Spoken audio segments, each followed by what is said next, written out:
Hey guys, welcome back to 90 Feet from Home. I'm your host Ashley, and we are back with another Saturday lingo lesson. Today we are going to talk about the hit and run. Now, a hit and run is a very specific offensive play that requires a runner to be on first base. Now, this runner is usually going to be a guy who's pretty quick and has a pretty good stolen base record, because the idea of a hit and run is that you are relying on where infielders are placed ahead of an at-bat. Now, usually what will happen is the first baseman will be quite close to first base to kind of keep an eye on that base runner, while the shortstop and second baseman will kind of be placed on either side of second base because they're preparing themselves for an infield hit from the batter. So a hit and run is what happens when a base runner on first base starts to attempt to steal as the pitch is released. Now, what happens in this instance is that either the shortstop or second baseman then has to move to second base to cover that runner. As a result, what the batter will try to do is to hit the ball where the newly vacated space in the infield is. So for example, if the shortstop moves to protect second base against that base steal, then the batter will try to hit the ball in that gap between second and third base where nobody is protecting. So it is a high risk, high reward move, but if it's done properly, you'll then have two base runners, or depending on where that ball ends up, person stealing second base may actually even be able to get to third base or all the way home, depending on how far that ball goes. So like I mentioned, this does of course rely on that base runner starting to run as soon as the pitch is thrown. As a result of this, the risk of them getting thrown out at second base by the catcher, or if the batter is unable to make a hit, is much higher.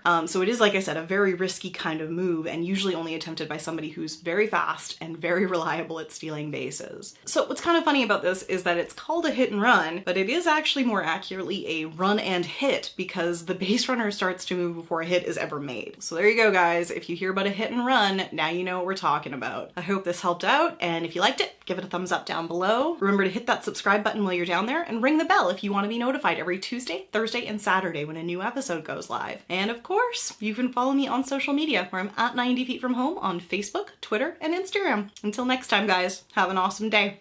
Bye!